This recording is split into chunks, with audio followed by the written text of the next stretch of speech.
Bonjour les amis, je ne vais pas faire une troisième vidéo encore sur l'incendie de Notre-Dame de Paris. Mais je vais quand même consacrer la première minute de cette vidéo à rendre hommage au procureur de la République, Rémy Heintz.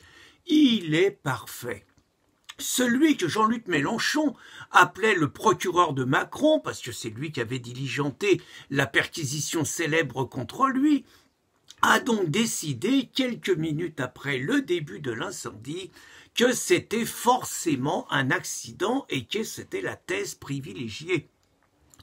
Peu importe les 828 églises vandalisées en 2018, la plupart du temps par des gauchistes ou par des disciples de la religion d'amour, de tolérance et de paix, peu importe qu'on ait signalé 2 départs d'incendie différents, peu importe qu'on ait parlé à un moment d'une soudure dans les toits et tout, et qu'on apprenne après que les travaux n'avaient pas commencé et qu'il y avait simplement les échafaudages qui étaient installés, peu importe que l'ancien ingénieur en chef de Notre-Dame, Philippe Murer, explique que du vieux bois comme ça de 8 siècles, ça brûlait pas comme ça, qu'il fallait vraiment énormément de petits bois pour provoquer un incendie et qu'il était plus que perplexe sur la thèse accidentelle.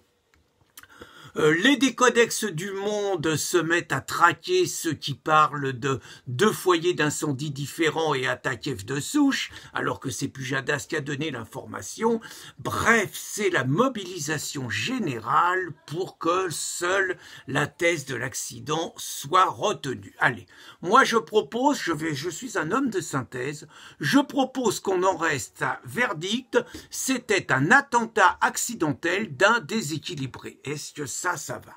Mais ce n'est pas de ça que j'ai envie de vous parler, parce que pendant que Notre-Dame brûle, avec tous les symboles que c'est, les nôtres continuent de tomber. Ce que j'appelle les nôtres, eh bien, c'est ce jeune garçon de 20 ans à Toulouse qui est dans les rues à 1h du matin et qui a la chance de croiser 2 jeunes, on les appelle comme ça, on n'en dit pas plus.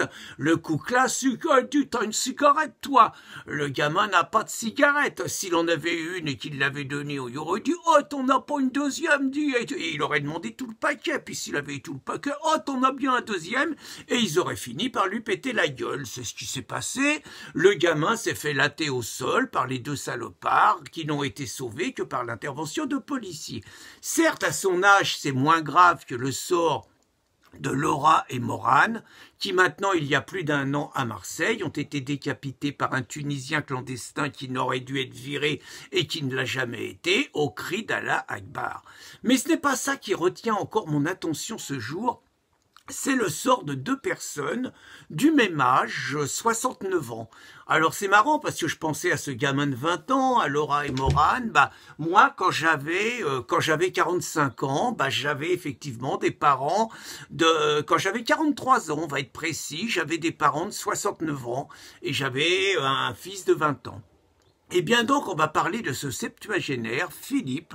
On l'appelle Philippe, il avait 69 ans, il était dans un train, il revenait en région parisienne, il était à Avon, en Seine-et-Marne, il est descendu de son train, il a été récupérer sa voiture, et puis, ça a été la fin de son trajet, il s'est fait massacrer par 2 migrants algériens qui ont été arrêtés plus tard dans le 20e arrondissement, il s'est fait tentative d'étranglement, des coups au visage, des coups de pied, bref, coups de couteau, le truc classique, le mec est en état de mort clinique, pour ne pas dire qu'il est mort.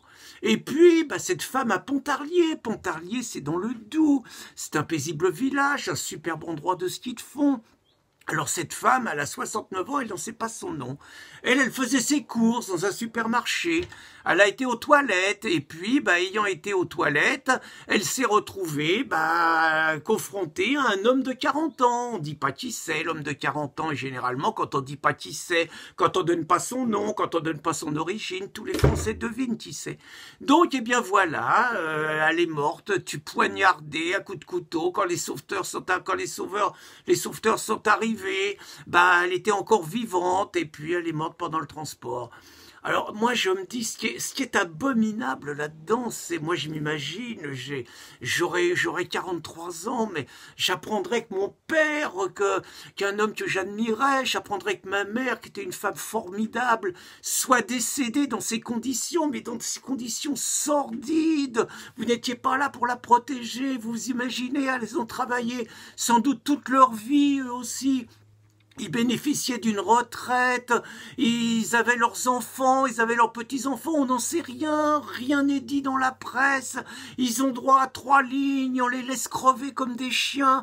Mais moi je pense à la famille, mais comment vous pouvez dormir le soir?